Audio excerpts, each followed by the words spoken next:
2018 평창기념재단이 공식 출범했습니다. 올림픽이 남긴 유산을 보존하고 발전시키는 역할을 담당하게 됩니다. 재단 출범으로 올림픽 유산 사업에 대한 기대가 높지만 기금 규모와 추진 사업이 예상과 달라 우려가 공존하고 있습니다. 미성년자인 친딸을 성폭행해 딸을 출산시키고 그 아기를 내다버린 40대가 경찰에 붙잡혔습니다. 은성수 한국수출입은행장이 국회에 원주 출장소 존치 필요성 지적에 폐쇄를 재검토하겠다는 입장을 밝혔습니다.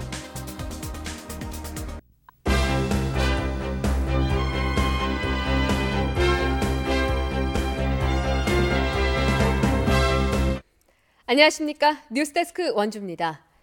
2018 평창기념재단이 창립 총회를 열고 공식적으로 출범했습니다. 앞으로 평창 동계올림픽이 남긴 유무형의 유산을 보존하고 발전시키는 역할을 담당하게 됩니다. 윤하은 기자가 취재했습니다. 2018 평창기념재단이 출범했습니다. 문화체육관광부와 강원도, 올림픽 개최시군 관계자 등 발기인들은 창립총회를 열고 초대 이사장으로 유승민 국제올림픽위원회 위원을 선출했습니다. 스포츠 행정가로서 겪었던 올림픽을 다 경험하면서 느꼈던 그런 여러 가지 경험들을 정말 10분 발휘해서 이 재단이 정말 지속 가능할 수 있도록. 기념재단은 앞으로 재정 확보에 따라 사업을 2단계로 나누어 추진합니다.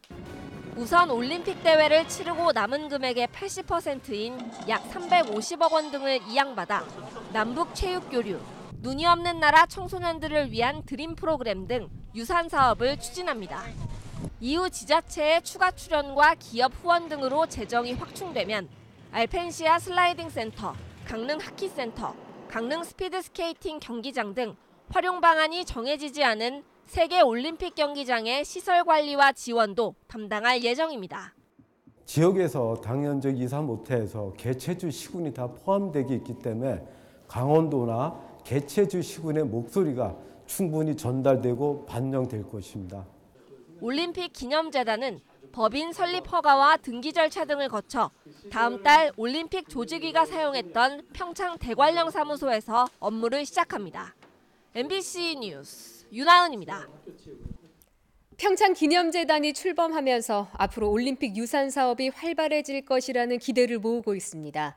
하지만 초반 기금의 규모와 추진 사업이 당초 예상과는 차이를 보여서 우려도 공존하고 있습니다. 이어서 조성식 기자입니다.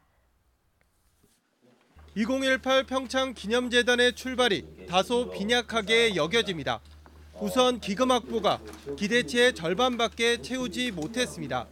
지난주 해산된 조직위가 대회를 치르고 남은 금액 가운데 1차로 264억 원을 출연했고 여기에 IOC 배분금을 더하면 350억 원 수준에서 시작하게 됩니다. 잉여금 일부가 장비 대여와 인건비 등에 따른 소송에 묶여 있는 데다 대한체육회가 배분금을 내놓는데 부정적 입장을 보이고 있기 때문입니다. 재단의 초반 사업도 기대에 못 미칩니다. 드림 프로그램과 평창 포럼 등 기존 사업을 이어가며 새로운 프로그램을 개발하겠다는 목표를 가지고 있지만 기대했던 일부 경기장의 운영과 관리를 맡는 것에 대해서는 한 발 물러서는 모습입니다.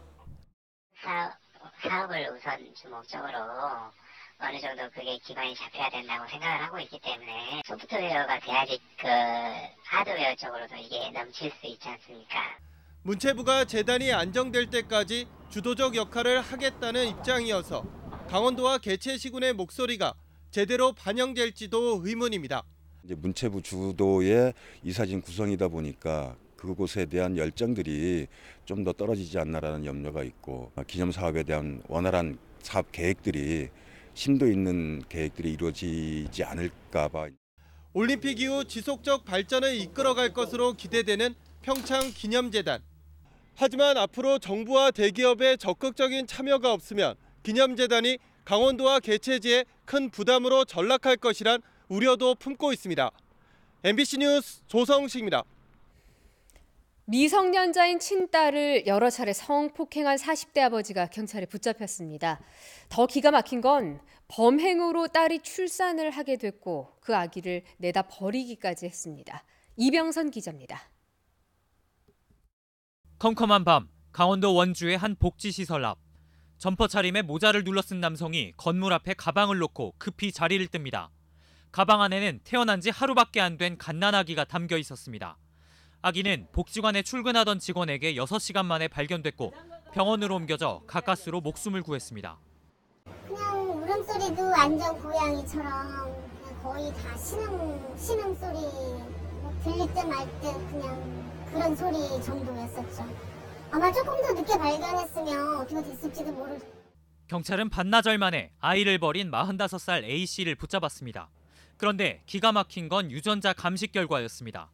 갓난아기의 아버지는 A씨 본인이었고 어머니는 A씨의 15살 된 딸이었습니다. 경찰 조사 결과 A씨는 지난 1년여간 수차례에 걸쳐 미성년자인 친딸을 성폭행해온 것으로 드러났습니다. A씨는 지난 2017년 말부터 1년 넘게 성폭행을 이어오다 딸이 출산하자 아기를 갖다 버렸습니다. 같이 사는 친모조차 딸의 임신 사실을 몰랐던 것으로 조사됐으며 딸은 현재 아동보호기관에서 심리치료를 받고 있습니다. 아이의 어떤 정서적인 치료나 트라우마 치료를 위해서 미술치료나 심리치료를 좀 진행할 수 있도록 할 예정이고요. 지역에 있는 유관기관들과 한번 전문적인 자문을 좀 구해서.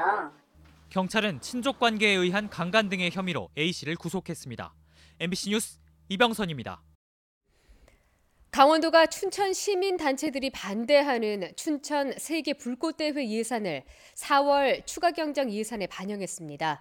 지난해 당초 예산 시임사에서 전액 삭감됐던 예산을 다시 올린 건데 시민단체와 의회의 반발이 예상됩니다. 강화길 기자가 보도합니다. 강원도가 춘천 세계 불꽃대회 개최를 강행하고 나섰습니다. 오는 4월 도의회가 심의할 추가 경정 예산안에 10억 원을 편성했습니다. 해외 사례도 다시 연구하고 해서 또 지역 설명회도 지난해에는 갖지 못했던 지역 설명회라든지 이런 부분을 통해서 어느 정도 공감대가 조금 형성이 되었고, 이 사업 예산은 지난해 11월 올해 강원도 당초 예산에 들어가 있었습니다. 그러나 강원도의회는 사업성을 우려하며 예산 전액을 삭감했습니다. 그런데도 강원도는 해가 바뀌자 이 예산을 다시 올렸습니다. 강원도비 10억 원과 춘천시비 4억 원, 한화 4억 원 등 모두 18억 원의 사업 예산을 짰습니다. 이 돈으로 올해 10월 중 주말에 2차례 4개국 초청 불꽃 경연대회를 열 계획입니다. 2022년에 춘천 인구의 2배에 달하는 50만 명 이상의 관람객을 유치하겠다는 거창한 목표도 내걸었습니다. 이것은 도와 시와 또 주민 참여를 토대로 해서 우리 강원도 또 춘천을 대표하는 아주 명품 어떤 관광 상품을 좀 개발해 보고자 하는 것입니다. 그런데 지역 시민단체들이 반대하자 원주나 다른 지역으로 옮겨서 행사를 할 수 있다는 말까지 흘렸습니다. 마치 주민을 상대로 협박하는 것과 진배 없다는 비판이 나옵니다. 도에서는 도민들과 춘천 시민들에 대한 겁박을 즉시 중지를 좀 해야 될 것 같습니다. 이 사업에 대한 문제성들은 다른 것들이 있는 게 아니라 경제적 타당성이나 시민들의 건강권을 심각하게 위협하는 문제에서 발생했기 때문에 돈에 어디를 간다고 하더라도 똑같은 문제는 발생한다고 생각하고 있습니다. 이와 더불어 강원도의회 반발도 예상됩니다. 도의회는 지난해 예산 심의 때와 비교해 사정이 달라진 게 없는데 삭감된 예산을 다시 세우는 것은 의회를 무시하는 처사라며 벼르고 있습니다. MBC 뉴스 강화길입니다.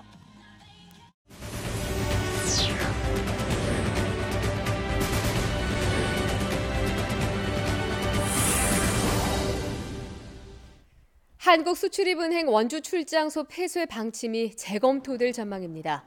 은성수 한국수출입은행장은 오늘 국회 기획재정위원회에서 폐쇄 결정을 재고하라는 의원들의 요구에 2016년 혁신안 발표 당시에는 국민적인 분노가 높아서 어쩔 수 없는 상황이었지만 지금 생각해보니 과하다는 생각이라며 신중히 재검토하겠다고 밝혔습니다.